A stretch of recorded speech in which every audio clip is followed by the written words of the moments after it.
In Washington, the name James Comey has always carried controversy. Now the former FBI director stands indicted on felony charges. For Trump, it is the reckoning he long demanded. For the Justice Department, it is a test of its independence.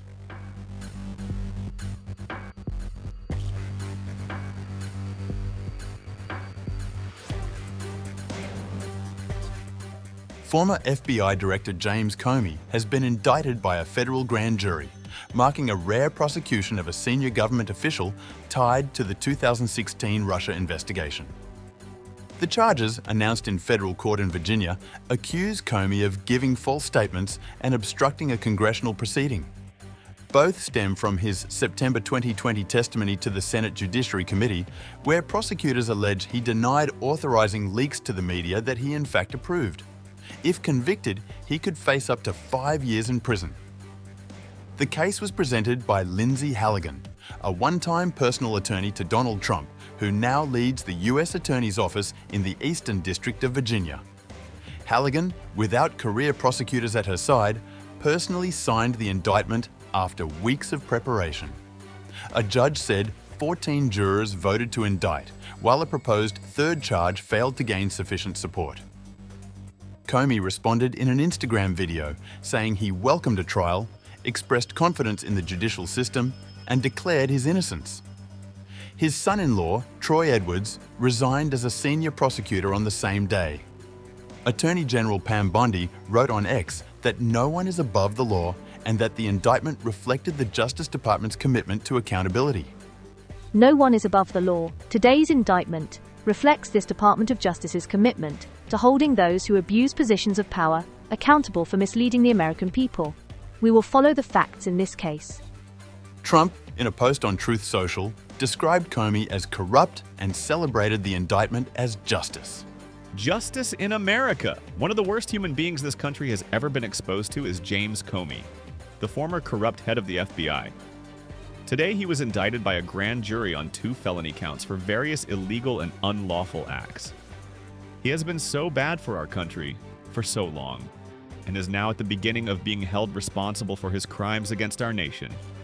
Make America great again. Comey is scheduled to appear in federal court in Alexandria on October 9th, with the case already exposing divisions inside the Justice Department over its strength.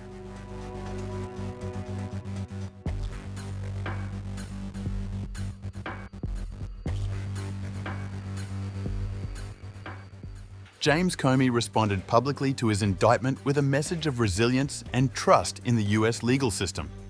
In a video statement, the former FBI director said his heart was heavy for the Department of Justice, but emphasized that he remained confident in the federal courts.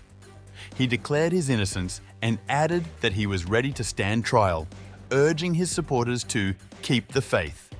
My family and I have known for years that there are costs to standing up to Donald Trump. But we couldn't imagine ourselves living any other way. We will not live on our knees, and you shouldn't either. Somebody that I love dearly recently said that fear is the tool of a tyrant, and she's right.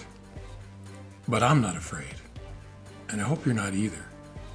I hope instead you are engaged, you are paying attention, and you will vote like your beloved country depends upon it. Which it does. My heart is broken for the Department of Justice, but I have great confidence in the federal judicial system, and I'm innocent. So let's have a trial and keep the faith. His statement reflected both a personal defense and an appeal to institutional integrity. While acknowledging the weight of the charges, Comey highlighted his belief that the judicial process would provide a fair outcome.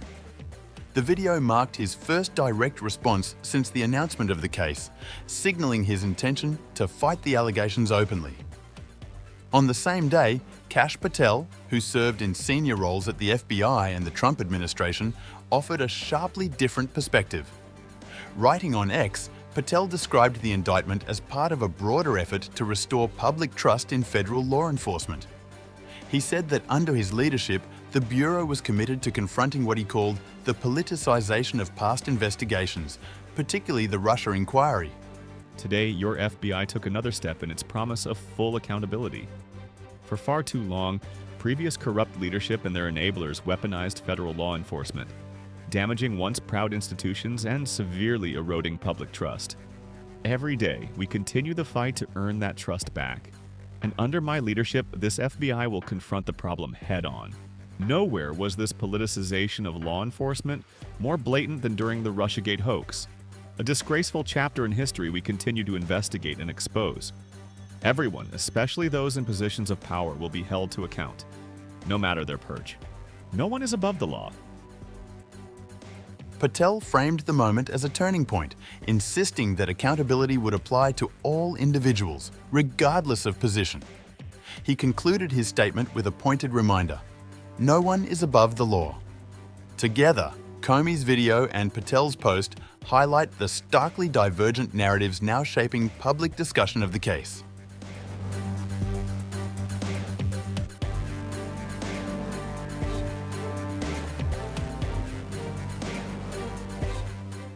The indictment of former FBI Director James Comey has sent shockwaves through Washington, reigniting debate over whether the Justice Department is being used as an instrument of political retribution.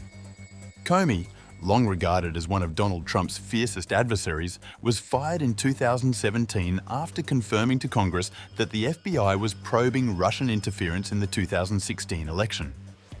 His dismissal led to the appointment of Robert Mueller as special counsel, and since then, Trump has portrayed Comey as the embodiment of what he labelled a hoax.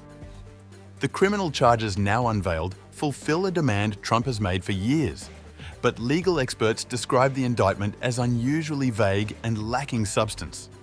Some former prosecutors warn it represents one of the worst abuses in the department's history, underscoring how rhetoric about retribution has morphed into official action. The controversy deepened with revelations that federal prosecutors were directed to examine possible charges against the Open Society Foundations, the network funded by billionaire philanthropist George Soros.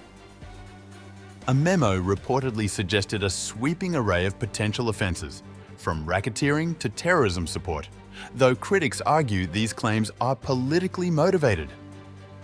Soros, a longtime Democratic donor and supporter of liberal causes, has become a central target of Trump's accusations, particularly after unrest that followed the killing of conservative activist Charlie Kirk. With Soros' son, Alex, now leading OSF and its president, Benefa Noroji, prioritizing human rights work, the foundation insists that its activities remain lawful and devoted to democracy promotion. Together, the Comey indictment and the Soros probe highlight growing fears that federal law enforcement is being weaponized against political opponents. Far from strengthening public trust, critics warn these moves risk undermining the credibility and independence of the justice system, marking a dangerous turn toward politicized justice.